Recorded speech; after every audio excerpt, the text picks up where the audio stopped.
ओम अज्ञानतिमिरान्धस्य ज्ञानञ्जनशलाकया चक्षुरुन्मिलितं येन तस्मै श्रीगुरुवे नमः। श्रीचैतन्यमनोभीष्टं स्थापितं येन भूतले स्वयं रूपकदा मह्यं ददाति स्वपदान्तिकं। वन्देऽहं श्रीगुरु श्रीयुतपदकमलं श्रीगुरून् वैष्णवाचं श्रीरूपं साग्रजातं सागण रघुनाथान्वितं तं सजीवं साद्वैतं सावधूतं परिजनसहितं कृष्णचैतन्यदेवं श्रीराधाकृष्णपादान् सगणललिता श्रीविशाखान्विताश्च नित्यानंदम नमस्तुभ्यं प्रेमानंद प्रदायिते कलौ कल्मस्य नाशाय जानवे नमो नमो महावदन्याय कृष्ण प्रेम प्रदायिते कृष्णाय कृष्ण चैतन्य नामिने गौरद्विष नमः। पंचतत्वात्मकं कृष्णं भक्तरूपस्वरूपकं भक्तावतारं भक्ताख्यं नमामि भक्तिशक्तिकं। हे कृष्ण करुणा सिंधु दीनबंधु जगत्पते गोपेश गोपिका कांत राधा कांत नमस्तुते तप्त कांचन गौरांगे श्री राधे वृंदावनेश्वरी वृषभानुसुते देवी प्रणमामि हरिप्रिये। वाञ्छाकल्पतरुभ्यश्च कृपा सिन्धुभ्यैव च पतितानां पावनेभ्यो वैष्णवेभ्यो नमो नमः। जय श्री कृष्ण चैतन्य प्रभु नित्यानंद श्री अद्वैत गदाधर श्रीवासादि श्री गौर भक्तवृंद। हरे कृष्णा कृष्ण कृष्णा हरे हरे, हरे राम राम राम हरे हरे। तो इसमें आज हम लोग को अध्याय संख्या 18 उपसंहार संन्यास की सिद्धि और श्लोक संख्या 61 नंबर पढ़ना है। ये अंतिम अध्याय है और इसका 61वां श्लोक है भगवत गीता का। बोलते हैं कि हे अर्जुन, ईश्वर सर्वभूतानां हृदय अर्जुन तिष्ठति भ्राम्यन्य सर्वभूतानि यंत्रारूढ़ानि मायया। हे अर्जुन, परमेश्वर प्रत्येक जीव के हृदय में स्थित हैं और भौतिक शक्ति से के निमित्त यंत्र में सवार की भांति बैठे समस्त जीवों को अपनी माया से घुमा रहे हैं। बोलते हैं कि परमेश्वर प्रत्येक जीव के हृदय में स्थित हैं और भौतिक शक्ति के निमित्त यंत्र में सवार की भांति बैठे समस्त जीवों को अपनी माया से घुमा रहे हैं। हर जीवात्मा के अंदर भगवान परमात्मा के रूप में स्वयं भगवान ही बैठे होते हैं और वो भौतिक शक्ति के निमित्त यंत्र पर सवार की भांति बैठे होते हैं। भौतिक यंत्र कौन सा है? शरीर। शरीर एक यंत्र की तरह है जिसमें परमात्मा का निवास होता है। समस्त जीवों को अपनी माया से घुमा रहे हैं भगवान। बोलते हैं अर्जुन परम ज्ञाता न था, लड़ने या न लड़ने का उसका निर्णय उसके क्षुद्र विवेक तक ही सीमित था। वो युद्ध करे या न करे, वो अपने विवेक से ये निश्चित नहीं कर पा रहा था कि मुझे युद्ध करना है या नहीं करना है। भगवान कृष्ण ने उपदेश दिया कि जीवात्मा ही सर्वे सर्वा नहीं है। भगवान या स्वयं कृष्ण अंतर्यामी परमात्मा रूप में हृदय में स्थित होकर जीव को निर्देश देते हैं। शरीर परिवर्तन होते ही जीव अपने विगत कर्मों को भूल जाता है, लेकिन परमात्मा जो भूत वर्तमान और भविष्य के ज्ञाता है उसके समस्त कार्यों का साक्षी रहता है। क्या बोलते हैं यहाँ पर कि भगवान या स्वयं कृष्ण अंतर्यामी परमात्मा रूप में हृदय में स्थित होकर जीव को निर्देश देते हैं। भगवान स्वयं या अंतर्यामी परमात्मा के रूप में हृदय में स्थित है और वो हमें निर्देश देते हैं। उस निर्देशों का पालन व्यक्ति तभी कर पाएगा जब उसके पास आध्यात्मिक शक्ति होगी। हर जीवात्मा को भगवान हृदय में बैठे परमात्मा उसको निर्देश देते हैं कि ये तुम काम गलत कर रहे हो और ये काम सही कर रहे हो। जब आप कार्य कोई गलत करने जाओगे तो भगवान हृदय में बैठे परमात्मा आपको रोकने का प्रयास करेंगे। अंदर से आवाज आती है। वो अंदर से आवाज कौन देता है? परमात्मा। हृदय में बैठे परमात्मा जो है आपको, शरीर में दो आत्मा और परमात्मा दोनों ही भगवान के अंश हैं। परमात्मा स्वयं भगवान है और आत्मा जो है उनका अंश है। तो जब हम परमात्मा की आवाज को सुनने के योग्य हो जाते हैं, जब हमारे पास आध्यात्मिक शक्ति होती है, तब परमात्मा की आवाज को सुनकर हम प्रैक्टिकली उसको अपने जीवन में उतारने का प्रयास करते हैं। वास्तविक गुरु हमारे हृदय में बैठे परमात्मा है, क्योंकि वो हमारे त्रिकालदर्शी हैं, भूत भविष्य वर्तमान सब कुछ जानते हैं। वो जानते हैं कि इस जीवात्मा का प्रारंभिक कर्म क्या है और भूत कैसा रहा, वर्तमान कैसा है और भविष्य कैसा है, सब कुछ जानते हैं वो। तो हृदय में जो बैठे परमात्मा है वही हमारे वास्तविक गुरु हैं। लेकिन जब तक उनके आवाज को सुनकर हम प्रैक्टिकली अपने जीवन में उसकी दिए हुए निर्देश का पालन नहीं कर पाते, तब तक हमें एक शिक्षा गुरु या दीक्षा गुरु की आवश्यकता होती है। और जो कोई व्यक्ति शुरुआत से ही विरक्त आश्रम में है, ठीक है ना, और परमात्मा के इंडिकेशन को समझता है, तो उसको गुरु बनाने की आवश्यकता नहीं। और जो जान गया कि मुझे भक्ति करनी है और हृदय में बैठे परमात्मा की आवाज को सुनकर वो अपने भक्ति को ऑपरेट करता है, तो उसको वास्तव में कोई गुरु बनाने की आवश्यकता ही नहीं है, क्योंकि वास्तविक गुरु हृदय में बैठे परमात्मा है। वो भक्त के सारे भूत भविष्य वर्तमान को जानते हैं कि इसका पास्ट फ्यूचर और प्रेजेंट कैसा रहा है और क्या करेगा आगे और क्या अभी चल रहा है प्रेजेंट में। तो जो संन्यास आश्रम में व्यक्ति होता है उसको आखिर निर्देश कौन देता है? किसका आश्रय ग्रहण करता है? वो परमात्मा का आश्रय ग्रहण करता है। हृदय में बैठे परमात्मा उसको सब कुछ निर्देश देते हैं, उस निर्देश का पालन करने के योग्य होता है व्यक्ति। ये योग्यता तभी आएगी जब हम आध्यात्मिक शक्तियों को गेन कर अर्जित करेंगे। आध्यात्मिक शक्तियां आती कैसे हैं? संकल्पों में दृढ़ता के कारण। जब हम दृढ़ता पूर्वक संकल्प करके भगवान के नाम का जप करेंगे, कथाओं का श्रवण करेंगे, भगवान के द्वारा लिखे जो भगवत गीता भागवतम जैसे ग्रंथ हैं जिसमें भगवान की वाणी और भगवान के चरित्र का वर्णन है, उसको जब हम पढ़ेंगे तब हमारे धीरे धीरे समस्त पाप नष्ट होंगे और हमारे अंदर दृढ़ता आएगी। और उस जब दृढ़ता आएगी तब जाकर हम संकल्पों में दृढ़ बनेंगे। श्रद्धा शब्दे विश्वास कैला सुदृढ़ निश्चय, कृष्ण भक्ति कैले सर्व कर्म कृत है। श्रद्धा कैले विश्व, जब व्यक्ति के अंदर श्रद्धा उत्पन्न होती है तो श्रद्धा जब प्रगाढ़ होती है तब उसको विश्वास उत्पन्न होता है भगवान के प्रति। क्या? श्रद्धा शब्द विश्वास के लिए सुदृढ़ निश्चय, विश्वास और प्रगाढ़ होती है तो सुदृढ़ निश्चय होता है उसका कि कृष्ण भक्ति का कैले सर्व कर्म कृत है, कि अब जो कृष्ण भक्ति मैं करूंगा इसी से सर्व कर्म संपन्न हो जाएगा हमारा। और उसके जीवन का मात्र एक उद्देश्य क्या है? कृष्ण को प्रसन्न करना। हर एक एक्टिविटी जो है अपना भगवान को प्रसन्न करने के लिए करेगा, चाहे वो पारिवारिक जीवन के उत्तरदायित्व को निभाना हो या फिर जो है भगवान की भक्ति करनी हो, क्योंकि भक्त के लिए पारिवारिक जीवन की रिस्पॉन्सिबिलिटी निभाना भी भगवान का ही सेवा है। क्योंकि जो बच्चों की परवरिश करना है, माता पिता के सब भगवत स्वरूप हैं। जो व्यक्ति संभाव की स्थिति प्राप्त कर लेता है वो गाय हाथी कुत्ता चंडाल ब्राह्मण सब में भगवान का दर्शन करता है। विद्या विनय संपन्ने ब्राह्मणे गभेस्तिनी सुनी चेव स्वपाके च पंडिता समदर्शिना। तो गृहस्थ आश्रम में रहने वाला व्यक्ति भी हर जीवात्मा के अंदर भगवान का प्रेजेंस देख सकता है और सबकी सेवा कर सकता है, क्योंकि आपकी रिस्पॉन्सिबिलिटी है। प्रभु जी देखेंगे, कहेंगे क्या बनी है। माइक ऑफ करके बैठे हुए क्लास में।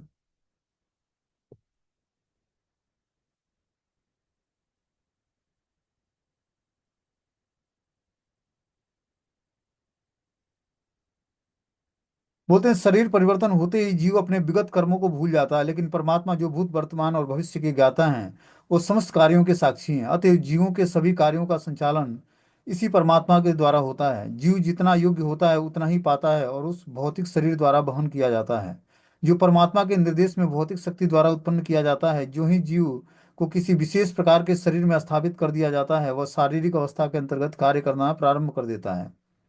अत्यधिक तेज मोटर कार में बैठा व्यक्ति कम तेज कार में बैठे व्यक्ति से अधिक तेज जाता है, भले ही जीव अर्थात चालक एक ही क्यों न हो। इसी प्रकार परमात्मा के आदेश से भौतिक प्रकृति एक विशेष प्रकार के जीव के लिए एक विशेष प्रकार का शरीर का निर्माण करती है, जिससे वो अपनी पूर्व इच्छाओं के अनुसार कर्म कर सकता है। जीव स्वतंत्र नहीं है। मनुष्य को यह नहीं सोचना चाहिए कि वो भगवान से स्वतंत्र है। व्यक्ति तो सदैव भगवान के नियंत्रण में रहता है, अतः उसका कर्तव्य है कि वो शरणागत हो, और यही इस श्लोक का आदेश है। तो देखो हर व्यक्ति को पर्टिकुलर एक शरीर मिलता है और शरीर के हिसाब से ही गुणों का प्रभाव होता है और गुणों के प्रभाव में आकर व्यक्ति कार्य करता है। तो जीवन का वास्तविक उद्देश्य क्या है? कि कर्तव्य है कि हम शरणागत हों भगवान के। जब हम भगवान के शरणागत होंगे तभी जाकर जो है हम पूर्ण नियंत्रण को स्वीकार करेंगे, भगवान के द्वारा जो पूर्ण नियंत्रित होंगे हम, जब भगवान की शरणागति स्वीकार करेंगे तो। और जब भगवान के द्वारा नियंत्रित होंगे तब हम जो है भगवान की भक्ति करने के लिए हमें एक चांस मिलेगा। जब हम स्वतंत्र रूप से भगवान की भक्ति करने का प्रयास करेंगे, किसी का संरक्षण स्वीकार नहीं करेंगे, तब तक हमारा आध्यात्मिक प्रोग्रेस नहीं होगा। आध्यात्मिक प्रोग्रेस या तो आप उस लेवल के भक्तों के हृदय में बैठे परमात्मा के द्वारा जो निर्देश मिलता है उस निर्देश का पालन करने के योग्य हो, तब तो बात समझ में आती है कि आपको किसी की अब आवश्यकता नहीं है। ठीक है ना? जब तक उस निर्देशों का पालन करने की योग्यता हमारे अंदर नहीं आती है तब तक हमें एक शिक्षा गुरु और दीक्षा गुरु की आवश्यकता पड़ती है, जो हमें प्रॉपर निर्देश देकर क्या करें, एक सुटेबल वे पर चलाने का प्रयास करें। क्योंकि परिस्थितियां जब विपरीत आती हैं तो भक्ति में व्यक्ति जो है उसकी स्थिति डमाडोल हो जाती है। उस समय हमें संरक्षण की आवश्यकता होती है। उस समय भी परमात्मा निर्देश देते हैं, ऐसा नहीं कि परमात्मा जो है उस समय विपरीत परिस्थिति में निर्देश नहीं देंगे, निर्देश हर समय देंगे, लेकिन उस निर्देशों को समझने के लिए हमारे अंदर योग्यता होनी चाहिए। वो योग्यता आध्यात्मिक जब हम एक्टिविटी करते हैं तभी हमारे अंदर डेवलप होती है। क्योंकि वास्तविक गुरु ही परमात्मा है। वही यहाँ पर बताया जा रहा है कि जो है परमात्मा भूत वर्तमान और भविष्य के ज्ञाता हैं, वो समस्त कार्यों के साक्षी हैं। जो भी हमने कार्य किया, हो सकते हैं हमारे शिक्षा गुरु और दीक्षा गुरु न जानते हो, ठीक है ना, उनसे हम छिपा लें, लेकिन हृदय में बैठे परमात्मा आपके इस जीवन की नहीं, अरे करोड़ों करोड़ों जन्मों जीवन जितने भी जन्म ले चुके हो सबके कार्यों के साक्षी हैं परमात्मा। वो चेंज नहीं होते हैं, परमात्मा एक ही होते हैं, आत्मा एक ही होती है, बस शरीर बदल जाता है। तो उनसे कुछ भी छुपा नहीं है। बोलते हैं तमेव शरणम गच्छम गच्छ सर्वभावेन भारत, तत्प्रसादात पराम शांति स्थानम प्राप्स्यसि शाश्वतम। हे भारत, सब प्रकार से उसी की शरण में जाओ, उसकी कृपा से तुम परम शांति को और परम नित्य धाम को प्राप्त करोगे। क्या बोलते हैं भगवान अर्जुन को कि हे भारत, सब प्रकार से उसी की शरण में जाओ। किसकी शरण में? परमात्मा की शरण में। उसकी कृपा से तुम परम शांति को और परम नित्य धाम को प्राप्त करोगे। आखिर में वास्तविक निर्देशन देता कौन है? जैसे मान लो कि कोई व्यक्ति संन्यास आश्रम में है। अब संन्यास आश्रम में रहने वाला व्यक्ति कोई गुरु नहीं बना, मतलब वो खुद ही गुरु होता है आध्यात्मिक रास्ते पर चलने के लिए, क्योंकि वो दृढ़तापूर्वक भगवान की कृपा पर आश्रित होता है। तो कृपा पर आश्रित होने का मतलब क्या हुआ? हृदय में बैठे परमात्मा के द्वारा जो निर्देश उसको प्राप्त होता है, उस निर्देशों को पालन करने के बाद उसके पास दृढ़ता होती है। दृढ़ता कैसे आती है? जब हम इंद्रिय तृप्ति की वासनाओं को छोड़कर और दृढ़तापूर्वक नियमों का पालन करते हैं, तब हमारा दृढ़ विश्वास बनता है भगवान पर। और फिर जाकर हम भगवान के द्वारा दिए हुए निर्देश, जो हृदय में बैठे परमात्मा है, हमारे प्रारंभिक और वर्तमान कर्मों को देखते हुए हमें निर्देश देते हैं कि कौन सा पाथ तुम्हारे लिए सही है और कौन सा पाथ गलत है। हो सकता है कि हम किसी शिक्षा गुरु से या दीक्षा गुरु से निर्देश लें, वो हमें निर्देश दे भी दें। हो सकता है कि हम उसको क्रिया में ले आए अपने, और सफलता न भी मिले। लेकिन जो हृदय में बैठे परमात्मा जो निर्देश देंगे, वो जो निर्देश होगा वो परफेक्ट निर्देश होगा, परफेक्ट गाइडेंस होगा। उस आदेश का पालन व्यक्ति तभी करेगा जब आध्यात्मिक शक्तियों को गेन करेगा। आध्यात्मिक शक्ति कैसे आती है? जब हम दृढ़तापूर्वक नियमों का पालन करते हैं, तब जाकर हमारे अंदर आध्यात्मिक शक्ति का जागरण होता है। और उस आध्यात्मिक शक्ति के बिहाव पर ही हम परमात्मा के निर्देश को सुनकर अपने जीवन में एक्टिविटी करते हैं, और हम आध्यात्मिक जीवन में प्रोग्रेस कर पाते हैं।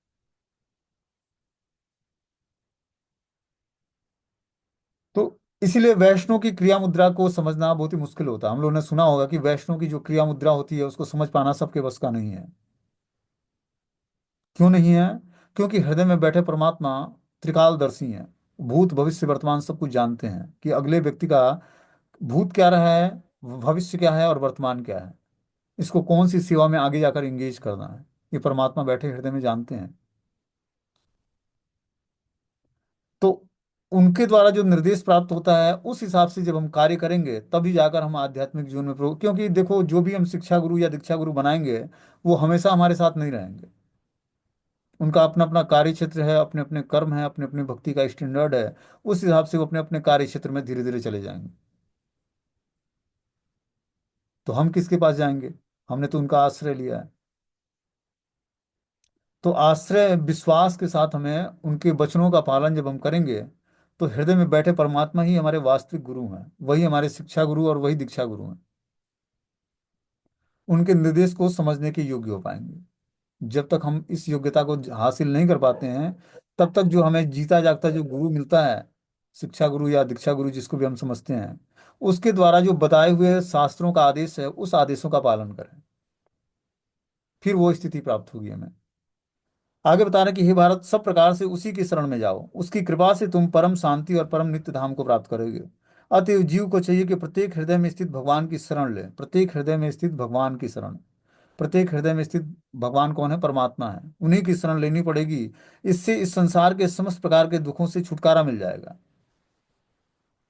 भौतिक संसार में हो सकता है कि हमारे जो गुरु हों तथाकथित, वो हमें हमारे साथ चीटिंग करें, लेकिन बैठे हृदय में परमात्मा वो चीटिंग नहीं करेंगे आपके साथ। वो आपको वास्तविक निर्देश देंगे। बोलते हैं कि इस संसार के समस्त प्रकार के दुखों से छुटकारा मिल जाएगा। ऐसी शरण पाने से मनुष्य न केवल इस जीवन के सारे कष्टों से छुटकारा पा सकेगा, अपितु अंत में वो परमेश्वर के पास पहुंच जाएगा।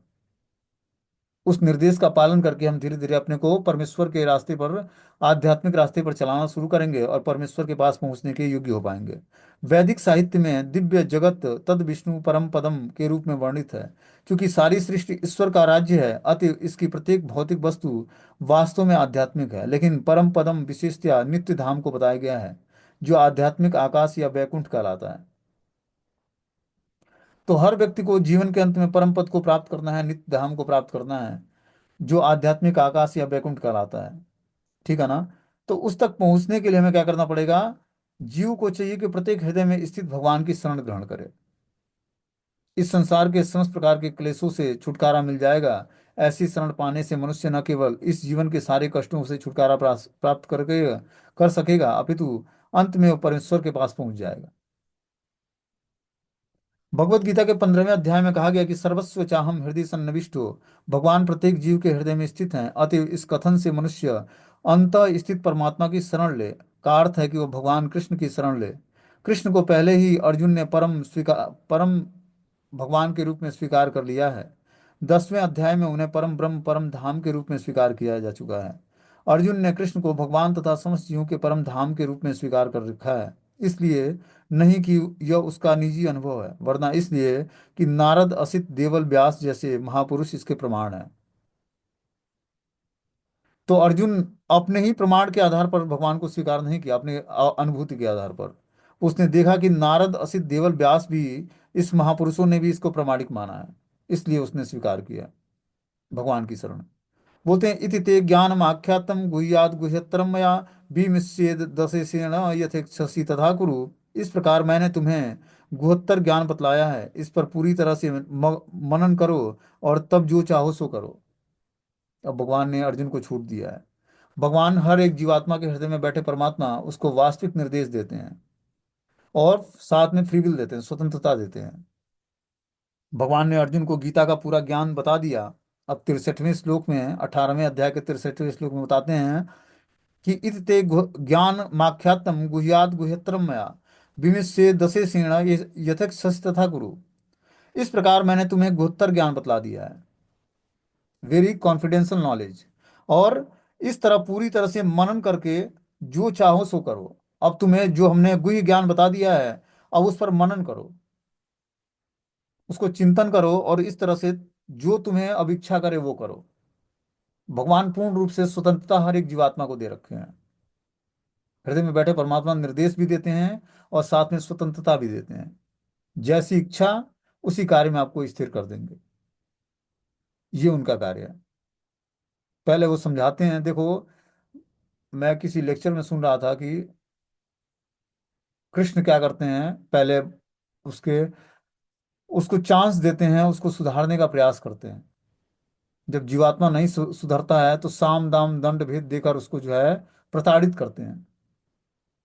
लेकिन जो व्यक्ति राधा रानी की शरण ग्रहण करता है, मैं सुनकर मतलब मुझे बहुत ही अच्छा लगा कि बोलते हैं कि जो राधा रानी की शरण ग्रहण कर लेता है तो राधा रानी बहुत ही करुणामयी है।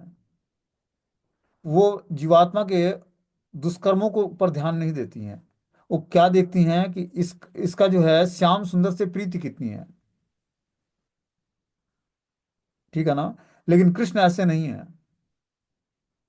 कृष्ण क्या करते हैं, जब तक व्यक्ति जो उनके द्वारा बताए हुए निर्देश का पालन नहीं करता है तब तक उनकी कृपा नहीं होती है।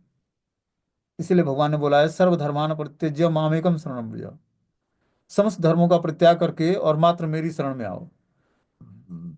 लेकिन वही देखते हैं कि जो है, जब राधा रानी के भाव को अंगीकार करके श्री चैतन्य महाप्रभु आते हैं तो उन्होंने सर्वधर्मान परित्यज्य नहीं कहा। उन्होंने क्या बोला? पापी तापी जत छीलो हरि नाम उद्धारी लो। चाहे व्यक्ति पापी हो या तापी हो, कैसा भी हो, उसको हरि नाम प्रदान किया उन्होंने। नमो महावदन्याय कृष्ण प्रेम प्रदायते कृष्णाय कृष्ण चैतन्य नामिने गौरद्विषे नमः। इतने महावदन्याय अवतार भगवान चैतन्य महाप्रभु का कि वो इस अवतार में उन्होंने ये नहीं देखा कि ये योग्यता है या नहीं है इसके अंदर।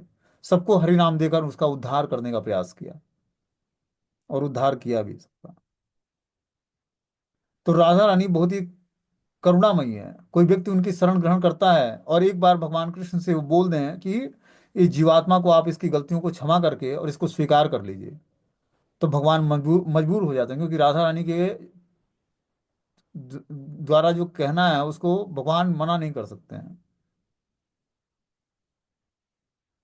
तो वही मैं सुन रहा था, उस लेक्चर में बता रहे थे कि जो है, जो राधा रानी के शरण ग्रहण कर लेता है, तो राधा रानी उसके पाप कर्मों को तो देखती नहीं है कि किस कितना इसने घिनौना कार्य किया है।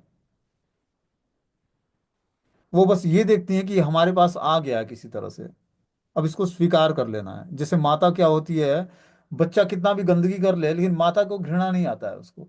वो साफ करके उसको नहला धुला के फिर से तैयार करके पिता के गोद में दे देती है। और जब तक गंदा करता है बच्चा, तब तक जो है पिता स्वीकार नहीं करता है। लेकिन माता के हृदय सॉफ्ट होता है, करुणामयी होती है। तो जो राधा रानी है, जो व्यक्ति बहुत ही गंदा उसका जीवन रहा है, फिर भी उसको स्वीकार कर लेती है। और उसको नहला धुला के, मतलब उसको जैसे भी है उसके पाप कर्मों की जो उसकी करने की जो टेंडेंसी है, नेचर है, उसको धीरे धीरे समाप्त करके और श्री राधा श्याम सुंदर के चरणों में समर्पित करती है। तो हमें क्या करना है, धीरे धीरे अपने पाप कर्मों से छूटने के लिए भगवान की शरण ग्रहण करनी है। और भगवान के द्वारा जो निर्देश प्राप्त हो रहा है भगवत गीता के माध्यम से, उस निर्देश का पालन करना है। वही यहाँ पर बता रहे हैं कि जो है, इस प्रकार मैंने तुम्हें गुहत्तर ज्ञान बतला दिया है, इस पर पूरी तरह से मनन करो और तब जो चाहे सो करो। ये भगवान ने स्वतंत्रता दिया है। अब भगवान ये देखते हैं कि इस अपने फ्री विल का उपयोग क्या करता है जीवात्मा। भगवान हृदय में बैठे परमात्मा सब निर्देश भी देते हैं, उस कार्यों को करने से रोकते भी हैं जो गलत कार्य है, उसके बाद स्वतंत्रता भी देते हैं। और जैसी इच्छा करोगे उसी भाव में तुमको स्थिर कर देंगे। ये भगवान का, उन्होंने बोला ना कि जो देवताओं की पूजा करता है वो देवलोक को जाता है, भूत प्रेतों की पूजा पूजा करने वाले भूत प्रेतों के बीच में जन्म लेता है, जो मेरी पूजा करता है मुझे परम धाम को प्राप्त करता है। तो भगवान ने स्वतंत्रता दी है, भगवत गीता का ज्ञान दिया, साथ में स्वतंत्रता दिया। अब उस स्वतंत्रता का उपयोग क्या करना है वो हमारे हाथ में है। बोलते हैं भगवान ने पहले ही अर्जुन को ब्रह्मभूत ज्ञान बतला दिया है। जो इस ब्रह्मभूत अवस्था में होता है वह प्रसन्न रहता है, वह न तो शोक करता है न किसी वस्तु की कामना करता है। ऐसा वही ज्ञान के कारण होता है। कृष्ण परमात्मा का ज्ञान भी प्रकट करते हैं, यह ब्रह्म ज्ञान भी है, लेकिन यह उससे श्रेष्ठ है। यहाँ पर यथेच्छसि तथा कुरु, जैसी इच्छा हो वैसा करो, यह सूचित करता है कि ईश्वर जीव की यत किंचित स्वतंत्रता में हस्तक्षेप नहीं करते हैं। पहले भगवान ने ज्ञान प्रदान किया अर्जुन को, फिर उसको स्वतंत्रता दी, उसको इच्छाएं दिया। यथेच्छसि तथा कुरु, जैसी इच्छा हो वैसा करो तुम। तो ऐसा नहीं कि अर्जुन के साथ ही है, हम सबको भगवान ने ये सारी फैसिलिटी देते हैं। उन्होंने शास्त्र दिया, प्रॉपर एक निर्देशन दिया, उसके बाद हमने शास्त्रों को सुना, प्रॉपर निर्देशन को सुना। अब क्रियान्वित करना हमारी रिस्पॉन्सिबिलिटी बनती है। हम शास्त्रों के नियमों को जानकर अगर जो गलती करेंगे, तब तो भगवान की सजा और तीव्रता से मिलेगी हमें। एक होता है कि व्यक्ति अनजाने में गलती हो गई उससे, उसको सजा कम मिलती है। लेकिन जो जानबूझकर गलती करता है उसको तो भगवान फिर माफ नहीं करते हैं, उसको उसको तो बहुत ही प्रताड़ित करते हैं। बोलते हैं अर्जुन को उसका सर्वश्रेष्ठ उपदेश यह है कि हृदय में आसीन परमात्मा की शरणागत हुआ जाए। सही विवेक से मनुष्य को परमात्मा के आदेश के अनुसार कर्म करने के लिए तैयार होना चाहिए। इससे मनुष्य निरंतर कृष्ण भावनामृत में स्थिर हो जाएगा और मानव जीवन का सर्वोच्च सिद्धि प्राप्त करेगा। अर्जुन को भगवान प्रत्यक्ष युद्ध करने का आदेश दे रहे हैं। भगवान शरणागत होना, भगवत शरणागत होना जीवों के सर्वाधिक हित में है। इससे परमेश्वर का कोई हित नहीं होता है। शरणागत होने के पूर्व जहाँ तक बुद्धि काम करे, मनुष्य को इस विषय पर मनन करने की छूट मिली है कि भगवान के आदेश को स्वीकार करने की यही सर्वोच्च विधि है। ऐसा आदेश कृष्ण के प्रामाणिक प्रतिनिधि स्वरूप गुरु के माध्यम से ही प्राप्त होता है। तो क्या बता रहे हैं कि भगवान के शरणागत होना ही जीवों के लिए सर्वाधिक हित है। हम भगवान के शरणागत हों, यही हमारे हित के लिए है। इससे परमेश्वर में का कोई हित नहीं है। शरणागत होने के पूर्व जहां तक बुद्धि काम करे, मनुष्य को इस विषय में मनन करने की छूट मिली है कि भगवान के आदेश को स्वीकार करने की यही सर्वोत्तम विधि है। क्या सर्वोत्तम विधि है कि भगवान के शरणागत होना है। तभी हम उनके आदेश का पालन कर पाएंगे। जैसे मान लो कि कोई व्यक्ति माता पिता के आदेश का पालन करता है, तो उनको उनको अपनी अथॉरिटी मानता है, तभी तो उनके द्वारा दिए हुए आदेश का पालन करता है। वो जानता है कि हमारे माता पिता हैं और ये हमारे भले के लिए ही बोल रहे हैं। तो डर बस या प्रेम बस उसको स्वीकार करता है। उसी तरह भगवान को हमें मानना पड़ेगा, तभी जाकर शरणागत होना पड़ेगा, तभी जाकर हम उनके आदेश का पालन कर पाएंगे। ऐसा आदेश कृष्ण के प्रमाणिक प्रतिनिधि स्वरूप गुरु के माध्यम से ही प्राप्त होता है। तो जितना हमें अधिकार भगवान को जानने का है, शरणागत होने का, उतना ही अधिकार गुरु के प्रति भी है। जब तक हम गुरु के प्रति शरणागत नहीं होंगे, उनके आदेश का पालन नहीं करेंगे, तब तक हमारा आध्यात्मिक प्रोग्रेस नहीं होगा। इसीलिए आदेश का पालन करना आवश्यक है, और पूर्ण विश्वास के साथ कि और जो कुछ आदेश मिल रहा है तो उसमें भगवान की कहीं ना कहीं मर्जी है। उसके बाद भी अगर जो हम स्वतंत्रता पूर्वक अपने हिसाब से कार्य करेंगे कि मैं बहुत ही इंटेलिजेंट हूँ, मैं भक्ति कर लेता हूँ, 16 माला ही तो जप करनी है, 4 नियमों का पालन करना है, कितना आसान है, और मुझे किसी के निर्देश की आवश्यकता नहीं है, इसका मतलब जो है अभी आप माया के अंडर गाइडेंस में हो। आपको किसी के निर्देशन में भक्ति करने का प्रयास करना है, तभी जाकर जो है जीवन की वास्तविक सार्थकता प्राप्त करोगे और पूरे जीवन भर भगवान की भक्ति को मेंटेन कर पाओगे। इसीलिए आश्रय लेना आवश्यक है। जब तक हम आश्रय नहीं लेंगे भगवान की, गुरु की, तब तक हमारा जीवन सफल नहीं होगा। हम अपने प्रयास से भगवान की भक्ति नहीं कर सकते हैं। और जो ऐसा होता तो ये बड़े बड़े आचार्यों को ग्रंथ लिखने की जरूरत नहीं होती। पहला निर्देश ये नहीं देता कि गुरु पादाश्रय ग्रहण करना है, ऐसा निर्देश पहले नहीं मिलता हमें। भक्ति रसामृत सिंधु क्या है? भक्ति रस अमृत सिंधु, जिसमें भक्ति के रस का अमृत है, और उसकी सिंधु मतलब पूरा ही सागर है वो। उसमें पहला निर्देश ही रूप गोस्वामी गुरु पादाश्रय ग्रहण करना बताते हैं। जब तक हम बिना आश्रय ग्रहण किए भगवान की भक्ति करते हैं, तब तक वो स्वीकृति प्रदान करता है। लेकिन जब आश्रय ग्रहण कर लेते हैं, तो गुरु की सेवा बन जाती है। और गुरु की जब हम सेवा करेंगे तो वो सारी सेवाएं भगवान को ऑफरिंग होंगी, और उससे हमारा जीवन मंगलकारी होगा। जब हम गुरु सेवा करेंगे, गुरु के आदेश का पालन, क्योंकि भगवान को हम बद्ध जीवों की ऑफरिंग कोई भी स्वीकार नहीं है। अभी हम कुछ और मांगेंगे भगवान से, कुछ ही देर में हमारा कुछ अलग डिमांड होगा भगवान से। भोग त्याग में लगे रहते हैं, कभी भोग अच्छा लगता है, कभी त्याग अच्छा लगता है, कभी भौतिक संसार अच्छा लगता है, कभी जो है आध्यात्मिक संसार अच्छा लगता है, कभी घर परिवार अच्छा लगता है, कभी धाम अच्छा लगता है। तो भोग के बीच में रहकर हम सोचे कि भगवान की हर एक हमारी एक्टिविटी भगवान को ऑफरिंग हो जाए, नहीं होती है। इसीलिए मुक्त जीवात्माओं की शरण ग्रहण करनी है। मुक्त जीवात्मा कौन है? जो इस भौतिक संसार में रहते हुए भगवान को प्रसन्न कर चुका है।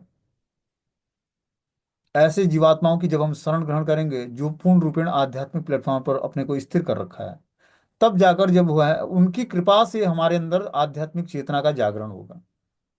जब तक हमारे अंदर आध्यात्मिक चेतना जागृत नहीं होगी, तब तक जो है हम न तो भगवान को जान पाएंगे, न ही अपनी स्थिति को जान पाएंगे, और न ही वास्तविक डेस्टिनेशन क्या है हमारा, उसको जान पाएंगे। इसीलिए हमें गीता भागवतम और गुरु की शरण ग्रहण करनी है।